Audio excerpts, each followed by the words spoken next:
Welcome back to the attic. My name is Nicole, for those of you who don't know who I am. This week I've been working on the Link's Awakening map because the new edition of Link's Awakening came out for the Switch. Link's Awakening was the first Zelda game I was ever exposed to. My father had it for Game Boy and he gave it to me. So I wanted to take the time and actually remake the map from Link's Awakening. My favorite part about making this map when I made it, I was able to see where I was as I was making it. I was able to see the dungeons that I just walked through in the game 10 minutes before they came out of the laser cutter. It was a really neat project. It looks awesome in our living room, and I'm really happy with how this one turned out. Let's take a look at how I made it. While I have done many other layered pieces before, this one really pushed my understanding of how to design laser cutting files so they would nest on top of each other. Instead of thinking that each layer needed to be built on top of the previous, I was thinking way more about how each layer cut out individually. Because of this, I needed to get creative and work with the materials I had, as many layers have been engraved by the time I realized the issue. Since then, I recreated the files, now understanding how these types of maps need to be assembled.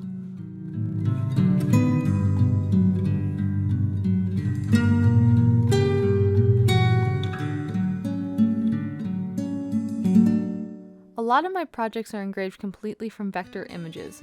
I had a high-resolution version of the map, and it just looked better in its original form rather than making it into a vector. Doing this caused for a lot less contrast in the engraves. To try to bring out the depth, I applied a brown wash to the entire piece in hopes of bringing out the engravings.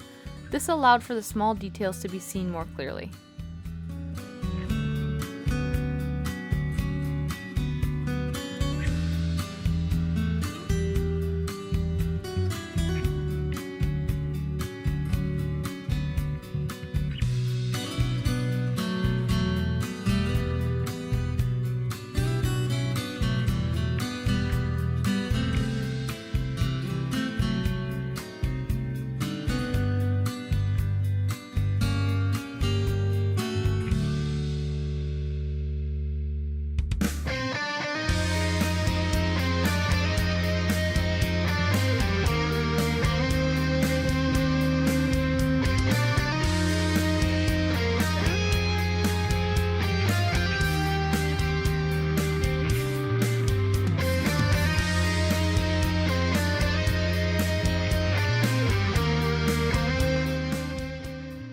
After all the layers were painted and tinted, I applied a layer of Mod Podge to everything.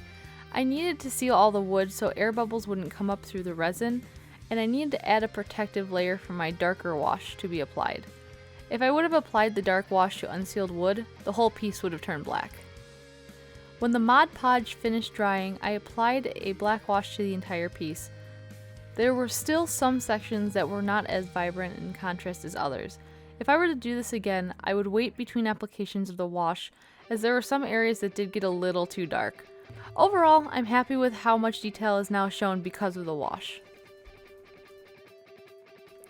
When the wash was all set, I applied a layer of UV resin to the entire piece because for some reason I cannot help but throw resin on things, because it just really looks nice.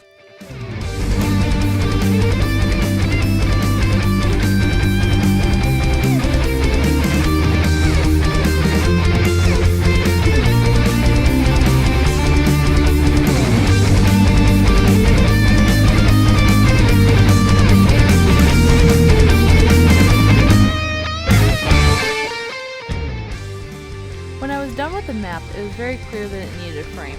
So we went to a box generator online and made a box for the map as well as a small box for the logo. I wanted to bring the 1998 DX game logo to the forefront as well as some of the original sprites.